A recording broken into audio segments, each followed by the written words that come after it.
At the will reading, I watched my father snatch a check for $99 million straight out of my hands and set it on fire. My mother's voice cut through the silence like a knife. "This is what you get for cutting us off." Flames swallowed the paper, smoke curling into the air as if erasing me with it. Everyone waited for me to scream, to fight, to crumble. But I didn't. I didn't even blink. I just smiled. Because what they burned wasn't real. My name is Chloe Carter, the granddaughter of a billionaire. And on that day, my parents thought they'd destroyed my future. What they didn't know was that my grandfather had prepared me for this moment, prepared me to face the family that betrayed me, to survive the fire, and to rise from the ashes with more than money, with the truth. The marble lobby of Harper and Associates gleamed so brightly it almost hurt to look at. My heels clicked against the floor as I stepped inside, a sound I hadn't heard in years. It felt like armor, each tap reminding me that I wasn't here to beg. I was here to witness. The receptionist barely looked at me, before pointing to the glass doors. Inside, the conference room was already full. My mother, Sarah, sat stiff with her pearls twisted around her fingers, her lips pressed so tightly together I wondered if they'd crack. My father, Robert, leaned back in his chair, arms crossed, a scowl etched into his face like it had been waiting for me all morning.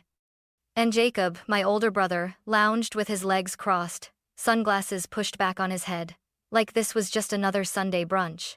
Not one of them acknowledged me.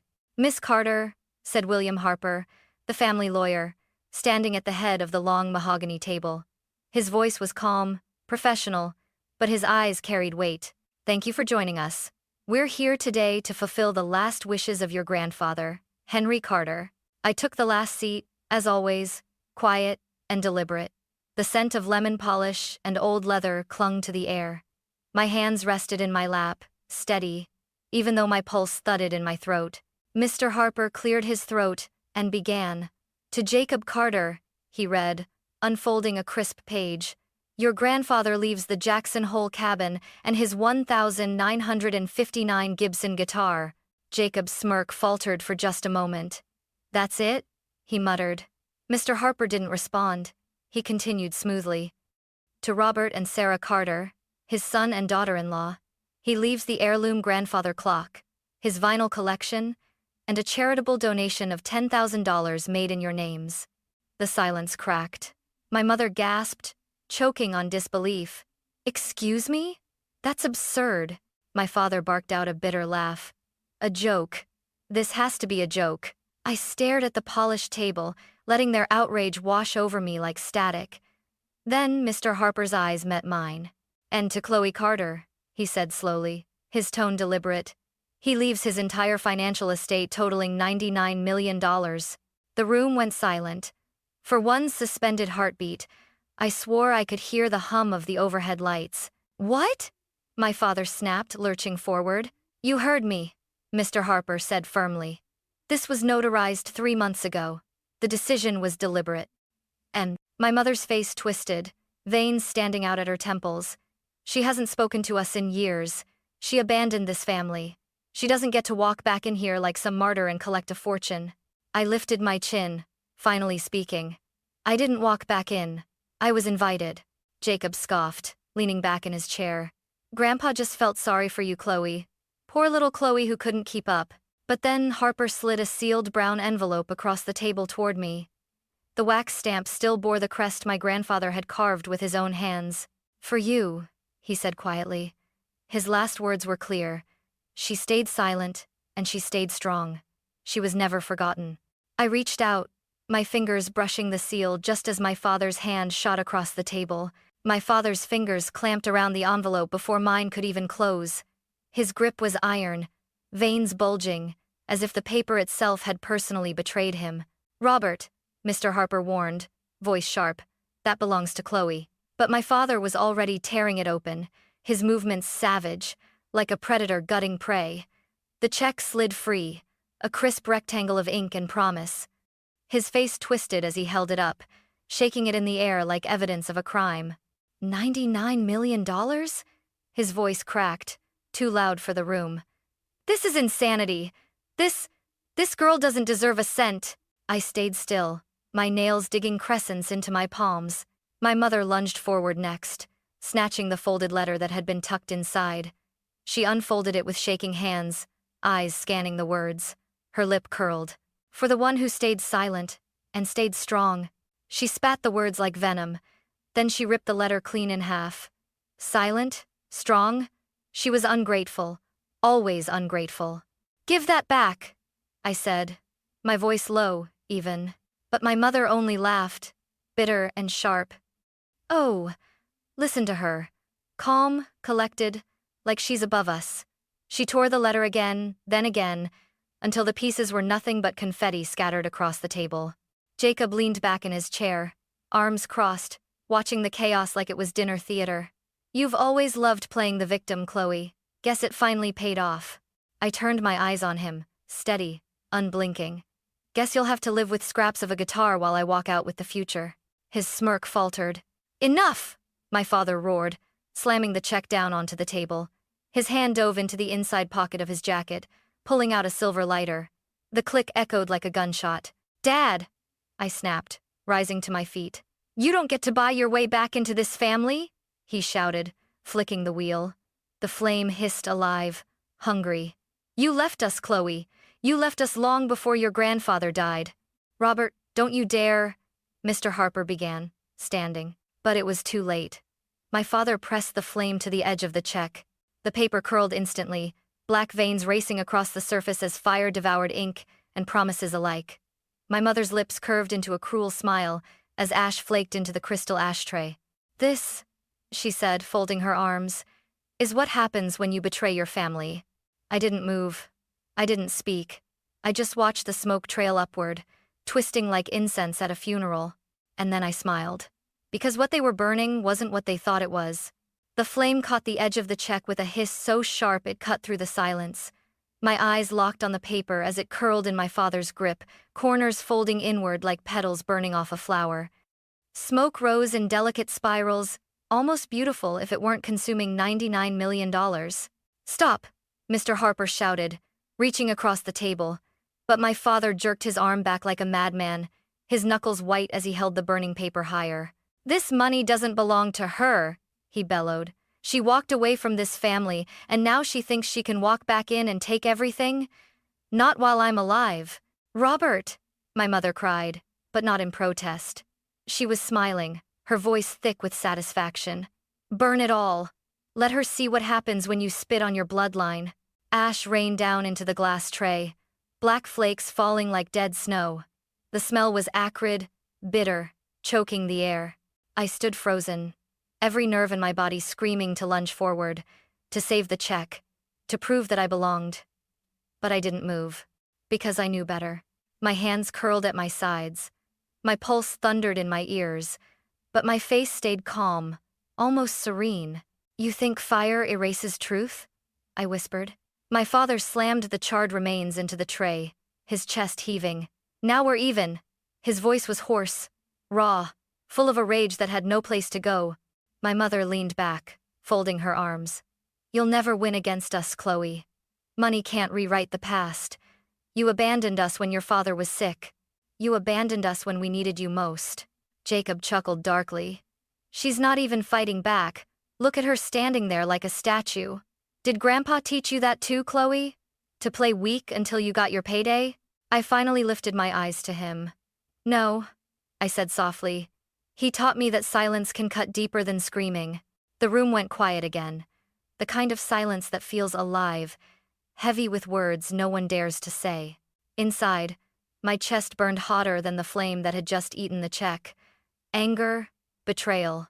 But under it all, something else. Triumph.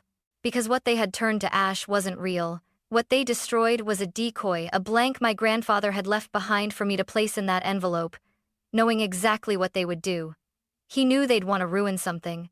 He knew they couldn't resist the fire. And now they thought they'd won. I let them believe it. I let them smirk and sneer.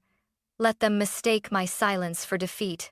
But behind my calm smile, I was already holding the real legacy. And soon, they would learn that the fire they lit was only the beginning. The smoke still lingered in the air when Mr. Harper cleared his throat. His eyes flicked toward me, steady but searching, as if he already knew what my parents didn't. I gave the smallest nod.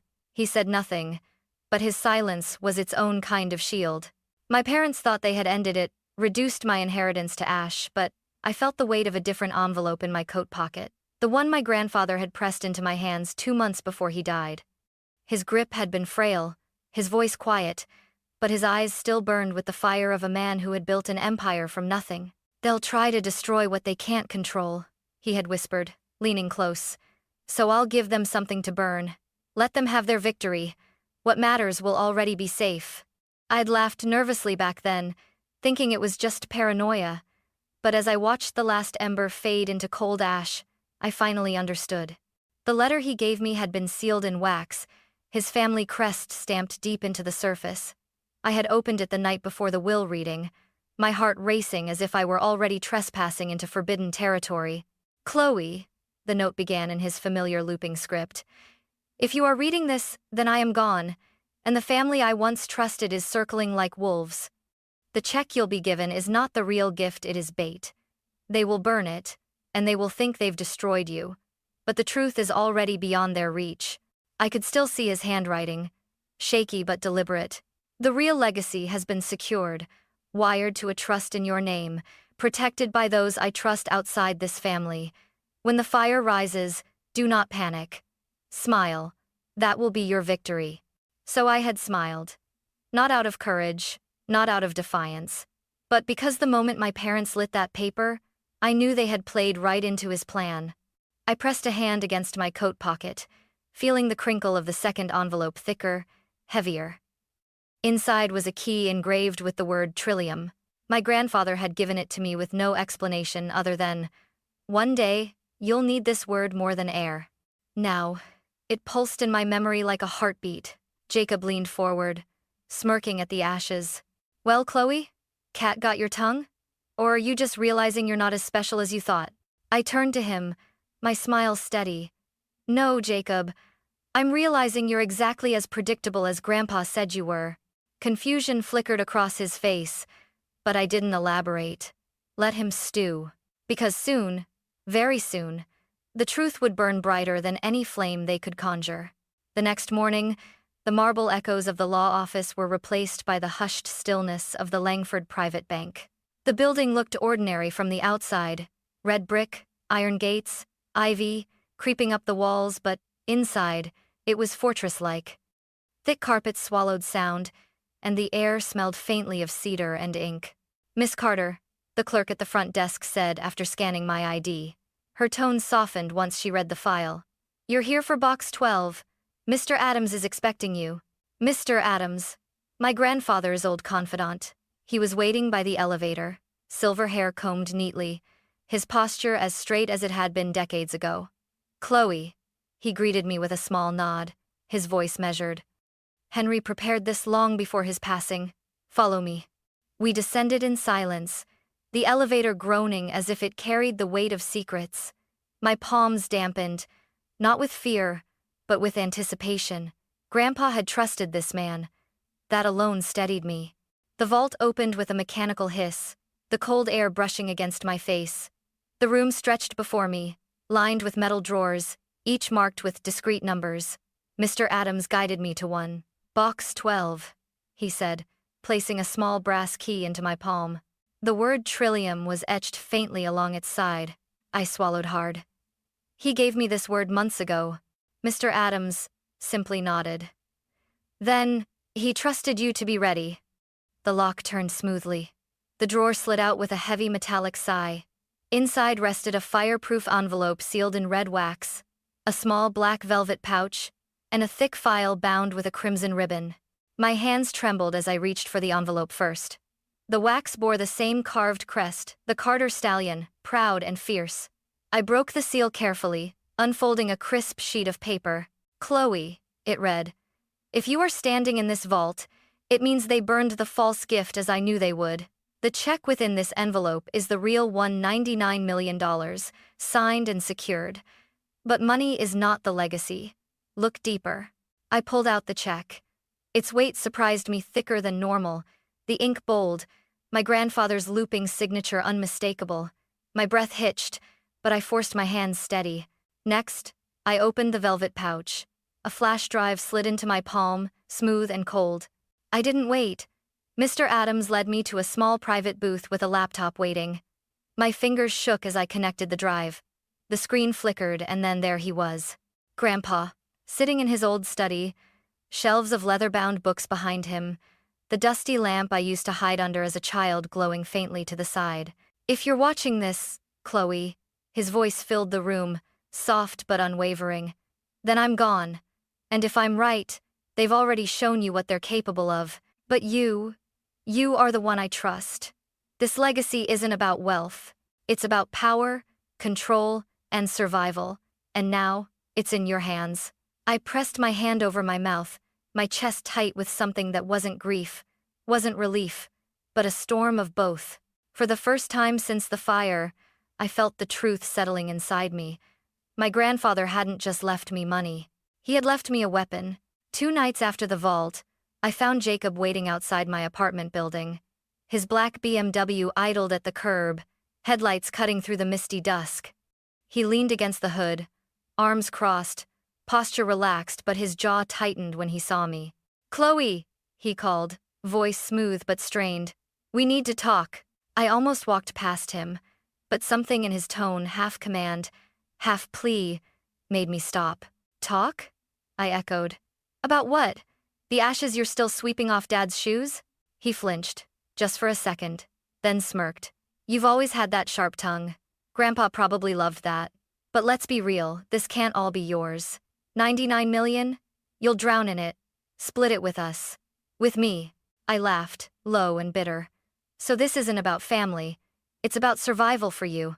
Jacob's eyes hardened. "Don't pretend you don't need us. Money doesn't protect you. Dad's furious. Mom's talking about contesting the will. You can't fight them alone." I stepped closer, close enough to see the faint tremor in his hand as he ran it through his hair. "You really think I'm alone?" I whispered. His smirk faltered. "What's that supposed to mean?" "It means Grandpa saw through you, all of you. He prepared me. He gave me more than money. He gave me proof." His face blanched, the swagger draining like water through a sieve. "Proof? Of what?" "That you'd betray me the first chance you got," I said evenly. "And here you are, right on schedule." Jacob's mask cracked then, desperation leaking through. "Chloe, listen. They pushed me into it. Dad said if I didn't back him, I'd be cut out completely. You know how he is." I cut him off with a glare. "You chose your side. Don't pretend you were powerless. You smiled while they burned it." For once, Jacob didn't have a comeback. His eyes darted, his mouth opened, then closed again. "Finally," he muttered, I didn't think he'd really give it all to you. And that's why he didn't give it to you," I shot back. The silence between us stretched tight, brittle. Cars hummed by, a dog barked down the block, but all I heard was the echo of Grandpa's voice in my memory. "Silence is the sharpest blade." I turned away, climbing the steps to the door. "Chloe," Jacob called after me, voice cracking now. "If you keep pushing them, they'll destroy you. They've done it before. You know they'll try again."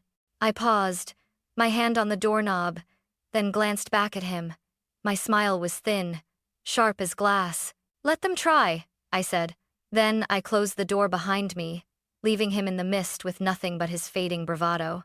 The courthouse smelled of polished wood and old dust, the kind of place where truth either rose like fire or drowned in silence. I walked through the metal detector, my heels striking the marble floor in a rhythm steady enough to mask the storm inside me. Beside me, Sylvia Orton, my grandfather's chosen lawyer, strode with quiet confidence, her silver hair swept back like a battle flag. Inside the chamber, my parents sat together at one table. My father wore a navy blazer, wrinkled at the sleeves, as if he hadn't slept. My mother's pearls gleamed defiantly against her neck, her lips twisted into the faintest smirk. Jacob sat behind them, his eyes darting nervously, tapping his foot against the bench. They didn't look at me, but I could feel their hatred like heat radiating across the aisle. Judge Kinley entered, gavel striking once. "We are here today regarding the estate of Henry Carter. Disputed wills have been submitted. Let us proceed." My parents' lawyer, young and arrogant, rose first. "Your Honor, The most recent legitimate will clearly leaves all major assets to my clients. Any suggestion otherwise is forged and unfounded. I felt the corner of Sylvia's mouth twitch, a predator about to strike. She stood slowly, each motion deliberate. Your Honor, we submit into evidence a revised will executed under legal counsel, notarized, and signed by Henry Carter himself 5 months after the document they present. Gasps rippled across the courtroom. My father slammed his fist on the table. Lies, he roared. Order, Judge Kinley barked. But Sylvia wasn't done. She tapped a tablet, and the courtroom screen flickered to life. My grandfather's face appeared older, thinner, resting in a hospice bed, but his voice clear and steady. If you are watching this, he said, staring directly into the camera, it means they are doing what I feared. They pressured me into signing a will I did not want. I corrected it. My true heir is my granddaughter, Chloe Carter. No coercion, no doubt. This was my choice. The silence that followed was absolute, broken only by the sound of my mother's strangled gasp. Jacob's head dropped into his hands. Sylvia's voice cut through the tension. Additionally, Your Honor, we have correspondence between the respondents and Henry Carter, pressuring him to stick to the script or else. We also submit testimony from Mr. Adams of Langford Bank, who secured the trust according to Mr. Carter's private instructions. The judge leaned back, eyes narrowing at my parents. I've seen greed. I've seen cruelty. Rarely have I seen both so boldly displayed. Miss Carter is affirmed as the sole heir. The estate shall be transferred accordingly. My father lurched to his feet. This isn't over, he shouted. Sit down, Robert, the judge snapped. I'm also issuing a freeze on your assets pending investigation into elder coercion and document tampering. The gavel struck again, final and thunderous. Court is adjourned. I stood, spine straight, as my parents stared daggers through me. But for once, I didn't feel small under their gaze. For once, I was untouchable. The courthouse steps stretched out before me like the path to a new life. Reporters clustered near the entrance, microphones flashing in the sun, their voices rising in a frantic chorus. Chloe, do you have a statement? Chloe, what do you say to your parents' accusations? I paused, the weight of the gavel still echoing in my ears. The ink on the judgment not yet dry.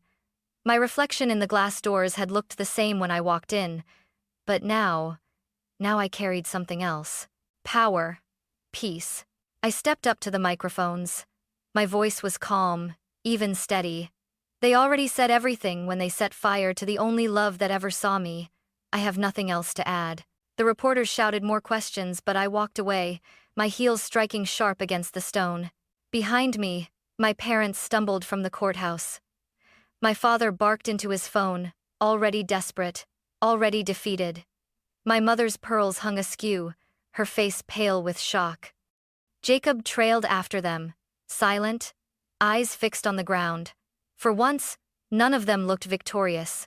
They looked small. I reached the sidewalk and inhaled.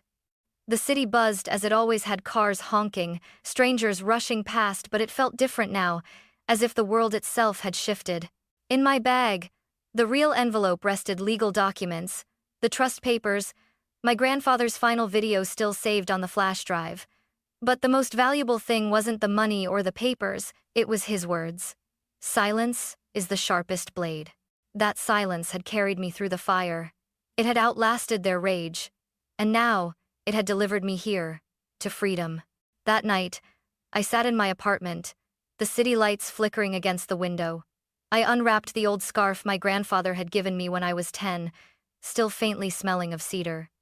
I placed the real check and the USB inside the safe at the back of my closet, locked it, then sat at my desk with a cup of tea that had finally gone cold. For years, I'd felt erased, pushed aside, silenced, forgotten. Tonight, the silence was mine. It was no longer empty. It was earned. I wasn't just the girl they'd tried to break. I was the woman who had risen from the ashes they lit with their own hands. And as the night deepened, I allowed myself one last smile. They thought they had destroyed me, but all they had done was prove my grandfather right. The fire hadn't ended me. It had revealed me.